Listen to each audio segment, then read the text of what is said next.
जब अपने भक्त के लिए भगवान श्री कृष्ण स्वयं देने आए थे गवाही। जानिए ये पौराणिक कथा। जो हरि का नाम लेगा हरि उसे बचाने कलयुग में भी स्वयं प्रकट होंगे। इसी कड़ी में हम लेकर आए हैं कलयुग में एक ऐसी घटना जिन्होंने धर्म में हिंदुओं की आस्था को और प्रबल किया है। आज हम आपको ऐसी कथा के बारे में बताने जा रहे हैं जिसका पुराणों में वर्णन मिलता है। इसमें भक्त और ईश्वर के अटूट प्रेम से संबंधित बहुत सारी कथाओं का उल्लेख मिलता है। श्री गोपाल नामक एक मंदिर से जुड़ी है कथा। ये कथा हमारे देश के साक्षी गोपाल नामक एक मंदिर से जुड़ी हुई है। कथा के अनुसार एक बार दो ब्राह्मण वृंदावन की यात्रा पर निकले। उनमें से एक वृद्ध था और दूसरा जवान था। मार्ग लंबा और कठिन था, जिस वजह से उन दयात्रियों को यात्रा के दौरान कई कष्टों का सामना करना पड़ा। उस समय आज की तरह रेलगाड़ियों और बसों की सुविधा उपलब्ध नहीं थी। यात्रा के दौरान युवा ब्राह्मण ने वृद्ध व्यक्ति की खूब मदद की, जिसकी वजह से वृंदावन पहुंचकर उस वृद्ध ब्राह्मण ने कृतज्ञता जताते हुए कहा कि हे युवक, तुमने मेरी खूब सेवा की है। मैं तुम्हारा अत्यंत कृतज्ञ हूँ। इस सेवा के बदले में मैं तुम्हें पुरस्कार देना चाहता हूँ।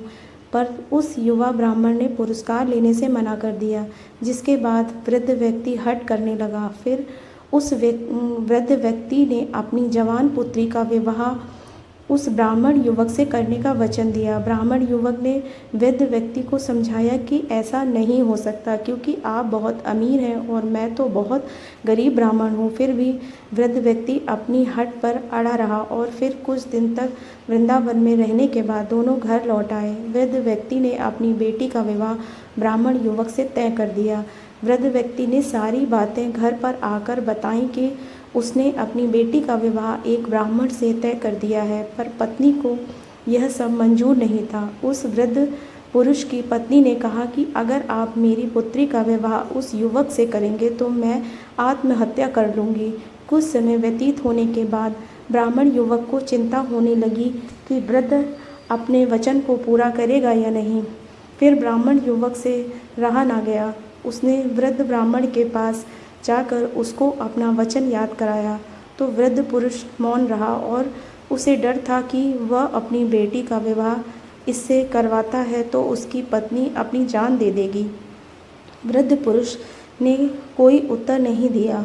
तब ब्राह्मण युवक ने उसका दिया हुआ वचन याद कराने लगा। तभी वृद्ध ब्राह्मण के बेटे ने उस ब्राह्मण युवक को ये कहकर घर से निकाल दिया कि तुम झूठ बोल रहे हो, तुम मेरे पिता को लूटने के लिए आए हो। फिर ब्राह्मण युवक ने कहा कि ये सारे वचन तुम्हारे पिताजी ने शिव ग्रह के सामने दिए हैं।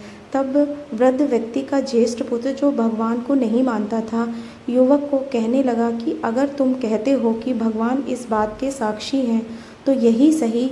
अगर भगवान प्रकट होकर ये साक्ष्य दें कि मेरे पिता ने वचन दिया है तो तुम मेरी बहन के साथ विवाह कर सकते हो। तब युवक ने कहा, हाँ, मैं भगवान श्री कृष्ण से कहूँगा कि वे साक्षी के रूप में आएँ। उसे भगवान श्री कृष्ण पर पूरा विश्वास था कि भगवान श्री कृष्ण उसके लिए वृंदावन से जरूर आएंगे। श्री कृष्ण ने दी भक्त के लिए स्वयं गवाही। फिर अचानक वृंदावन की मूर्ति से आवाज़ सुनाई दी कि मैं तुम्हारे साथ कैसे चल सकता हूँ, मैं तो मात्र एक मूर्ति हूँ।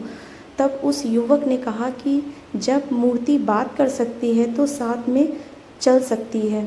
तब भगवान श्री कृष्ण ने युवक के समक्ष एक शर्त रख दी कि तुम मुझे किसी भी दिशा में ले जाना, मगर तुम पीछे पलटकर नहीं देखोगे। तुम सिर्फ मेरे नुपुरों की ध्वनि से ये जान सकोगे कि मैं तुम्हारे पीछे आ रहा हूँ। युवक ने उनकी बात मान ली और वे वृंदावन चल पड़े। जिस नगर में जाना था वहाँ पहुँचने के बाद युवक को नुपुरों की ध्वनि आनी बंद हो गई। युवक ने धैर्य न धर के पीछे मुड़कर देख लिया। मूर्ति वहीं स्थिर खड़ी हुई थी। अब मूर्ति आगे नहीं चल सकती थी, क्योंकि युवक ने पीछे मुड़कर देख लिया था। वह युवक दौड़कर नगर पहुंचा। सब लोगों को इकट्ठा करके बोलने लगा कि देखो, भगवान श्री कृष्ण साक्षी रूप में आए हैं। लोग स्तब्ध थे कि इतनी बड़ी मूर्ति इतनी दूर चलकर कैसे आई। फिर भगवान श्री कृष्ण की मूर्ति ने सबके सामने ब्राह्मण युवक की गवाही दी। उसके बाद वृद्ध ब्राह्मण की पुत्री के साथ उसका विवाह संपन्न हुआ। विवाह के बाद उस युवक ब्राह्मण ने श्री विग्रह के सम्मान में उस स्थल पर एक मंदिर बनवा दिया और आज भी लोग इस मंदिर में साक्षात श्री गोपाल की पूजा करते हैं।